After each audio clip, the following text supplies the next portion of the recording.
എല്ലാവർക്കും നമസ്കാരം. പ്രപഞ്ചത്തെക്കുറിച്ച് നമുക്കുള്ള ധാരണകളെല്ലാം തന്നെ ഒരൊറ്റ ദിവസം കൊണ്ട് തകിടം മറിഞ്ഞാലോ? നിങ്ങൾ എപ്പോഴെങ്കിലും അങ്ങനെ ചിന്തിച്ചിട്ടുണ്ടോ? നമ്മൾ ഇന്ന് പറയാൻ പോകുന്നത് അങ്ങനെ ഒരു കഥയാണ്. ഭൗതികശാസ്ത്രത്തിന്റെ അടിത്തറ തന്നെ ഇളകിപ്പോയ ആ നിമിഷങ്ങളെപ്പറ്റി. അപ്പം നമുക്ക് നേരെ ആ കഥയിലേക്ക് പോകാം. ഈ വാക്കുകൾ നൂറ്റാണ്ടുകളോളമാണ് ശാസ്ത്രലോകം ഭരിച്ചത്.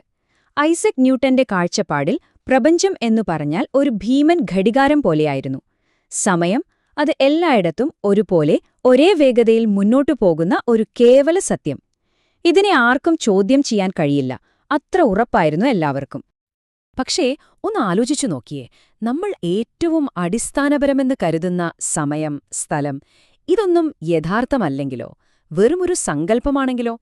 ആ ഒരൊറ്റ ചോദ്യം അതാണ് ഭൗതികശാസ്ത്രത്തിൽ ഒരു വിപ്ലവത്തിന് തന്നെ തിരികൊടുത്തിയത്. അപ്പോ നമുക്ക് ആദ്യത്തെ ഭാഗത്തേക്ക് കടക്കാം. ന്യൂട്ടന്റെ കുറ്റമറ്റ പ്രപഞ്ചം, അതായത് ക്ലാസിക്കൽ ഫിസിക്സിന്റെ ആ ഇളക്കമില്ലാത്ത കോട്ടയെക്കുറിച്ച് നമുക്ക് ആദ്യമൊന്ന് മനസ്സിലാക്കാം. 1-2 വർഷമല്ല, 200-ലധികം വർഷങ്ങളാണ്. അത്രയും കാലം ന്യൂട്ടന്റെ നിയമങ്ങളെ ആരും ഒന്ന് ചോദ്യം ചെയ്യാൻ പോലും ധൈര്യപ്പെടില്ല. അതായിരുന്നു ശാസ്ത്രലോകത്തിന്റെ ഏറ്റവും ഉറപ്പുള്ള അടിത്തറ. ഇനി രണ്ടാമത്തെ ഭാഗം, ആ ഉറച്ച കോട്ടയില് ആദ്യത്തെ വിള്ളല് വീഴുകയാണ്. ഏൺസ്റ്റ് മാക് എന്നയാള് എല്ലാത്തിനെയും ചോദ്യം ചെയ്യാൻ തുടങ്ങുന്നു. ഈ ടൈം ലൈൻ നോക്കൂ.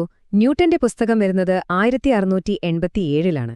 അത് കഴിഞ്ഞ് ഏകദേശം 200 വർഷങ്ങൾക്ക് ശേഷമാണ് മാക്കിന്റെ വിമർശനം വരുന്നത്.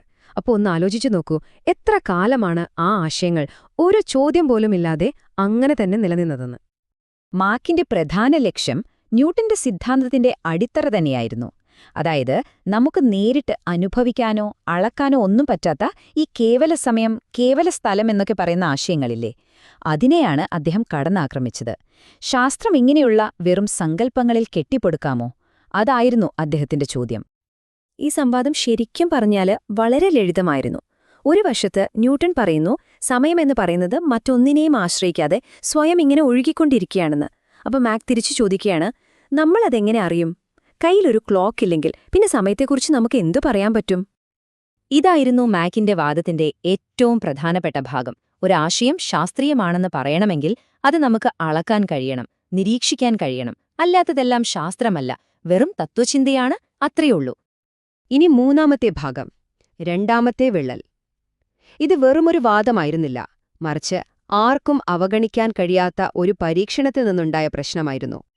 മാക്സ്വെല്ലിന്റെ സിദ്ധാന്തങ്ങൾ ഞെട്ടിക്കുന്നൊരു സത്യമാണ് പുറത്തു കൊണ്ടുവന്നത്. പ്രകാശത്തിന്റെ വേഗത, അത് പ്രപഞ്ചത്തിലെ ഒരുതരം സ്പീഡ് ലിമിറ്റ് പോലെയായിരുന്നു. ആർക്കും മാറ്റാൻ കഴിയാത്തൊരു നിയമം. അപ്പോ എന്തുകൊണ്ടാണ് ഇതൊരു വലിയ പ്രതിസന്ധിയായി മാറിയത്? കാരണം സിമ്പിളാണ്. ന്യൂട്ടന്റെ നിയമങ്ങളനുസരിച്ച് വേഗത എന്ന് പറയുന്നത് ആപേക്ഷികമാണ്. പക്ഷേ പ്രകാശത്തിന്റെ വേഗത അങ്ങനെയല്ല. അതാര് നോക്കിയാലും എവിടെ നിന്ന് നോക്കിയാലും ഒന്നുതന്നെ. ഇത് ന്യൂട്ടന്റെ നിയമങ്ങളെ നേരിട്ട് ഖണ്ഡിക്കുകയായിരുന്നു. ശരിക്കും പറഞ്ഞാൽ ന്യൂട്ടന്റെ ആ കുറ്റമറ്റ പ്രപഞ്ചത്തിൽ പരിഹരിക്കാനാവാത്ത ഒരു വലിയ ബഗ് കണ്ടെത്തിയ പോലെയായി. അപ്പോ അടുത്തത് നാലാമത്തെ ഭാഗം, ഒരു പുതിയ ചിന്താരീതി. ഈ വിള്ളലുകൾ എങ്ങനെയാണൊരു സമ്പൂർണ്ണ വിപ്ലവത്തിന് വഴിയൊരുക്കിയതെന്ന് നമുക്ക് നോക്കാം. ഈ പ്രതിസന്ധിയിൽ നിന്ന് ഒരു പുതിയ ശാസ്ത്രീയ തത്വം തന്നെ ഉണ്ടായി വന്നു, ഓപ്പറേഷണലിസം. വളരെ ലളിതമായി പറഞ്ഞാൽ, നമുക്ക് അളക്കാനും നിരീക്ഷിക്കാനും കഴിയാത്ത ഒന്നിനെക്കുറിച്ചും സംസാരിക്കേണ്ട. സമയം എന്നാലെന്താ? ഒരു ക്ലോക്ക് ഉപയോഗിച്ച് അളക്കാൻ പറ്റുന്നതെന്താണോ അതുതന്നെയാണ് സമയം, അത്രയുള്ളൂ. ഈ പുതിയ സമീപനം ശാസ്ത്രം ചെയ്യുന്ന രീതിയെ തന്നെ മൊത്തത്തിൽ മാറ്റിമറിച്ചു. അതിന്റെ സ്റ്റെപ്പുകൾ ലളിതമായിരുന്നു. 1, നിരീക്ഷിക്കാൻ കഴിയുന്ന വസ്തുതകളിൽ നിന്ന് തുടങ്ങുക. 2, അളവുകൾ ഉപയോഗിച്ച് ആശയങ്ങളെ നിർവചിക്കുക.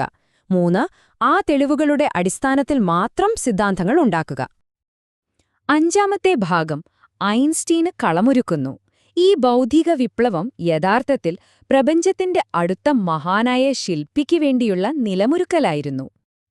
ഈ പുതിയ ചിന്താരീതി, അതായത് നിരീക്ഷണത്തിന് പ്രാധാന്യം നൽകുന്ന ഈ രീതി, ആൽബർട്ട് ഐൻസ്റ്റീൻ എന്ന യുവശാസ്ത്രജ്ഞന് ചിന്തിക്കാൻ ആവശ്യമായ അടിത്തറ നൽകി. ന്യൂട്ടന്റെ ലോകം തകർന്നപ്പോൾ ഉണ്ടായ ആ ശൂന്യത ഐൻസ്റ്റീനെപ്പോലൊരാൾക്ക് പുതിയതൊന്ന് കെട്ടിപ്പടുക്കാനുള്ള ഏറ്റവും നല്ല അവസരമായി മാറി. അപ്പോൾ ഒന്ന് ആലോചിച്ചു നോക്കൂ. യുവത്വത്തിൽ ഐൻസ്റ്റീനെ മാക്കിന്റെ ആശയങ്ങൾ ഒരുപാട് സ്വാധീനിച്ചിരുന്നു. ഭൗതികശാസ്ത്രം ഒരു പുതിയ പരിഹാരത്തിനായി കാത്തിരിക്കുകയായിരുന്നു. ആ സമയത്ത് ആദ്യം നിരീക്ഷിക്കുക എന്ന ഈ പുതിയ ചിന്താരീതി ഒരു താക്കോലായി മാറി. ഇതെല്ലാം കൂടി ചേർന്നപ്പോൾ ന്യൂട്ടന്റെ സങ്കല്പങ്ങൾ ഒരു കേവല സത്യമല്ല, മറിച്ച് ഒരുപാട് സാധ്യതകളിൽ ഒന്നുമാത്രമാണെന്ന് എല്ലാവരും മനസ്സിലാക്കാൻ തുടങ്ങി. ആപേക്ഷികതയ്ക്ക് വരാനുള്ള വഴിയൊരുങ്ങുകയായിരുന്നു. അപ്പോൾ ഈ കഥ നമ്മളൊരു പ്രധാനപ്പെട്ട ചോദ്യത്തിലാണ് കൊണ്ടെത്തിക്കുന്നത്. ഇന്ന് നമ്മൾ ഒരു സംശയവുമില്ലാതെ ചോദ്യം ചെയ്യപ്പെടാത്ത സത്യങ്ങളായി കരുതുന്ന ഏതാശയങ്ങളായിരിക്കും അവയുടെ ആദ്യത്തെ വിള്ളലിനായി കാത്തിരിക്കുന്നത്? നാളത്തെ ഒരു പരീക്ഷണഫലം തകർക്കാൻ പോകുന്നത് ഇന്നത്തെ ഏത് ശാസ്ത്രീയ സത്യത്തെയായിരിക്കും? ചിന്തിക്കേണ്ടിയിരിക്കുന്നു, അല്ലേ?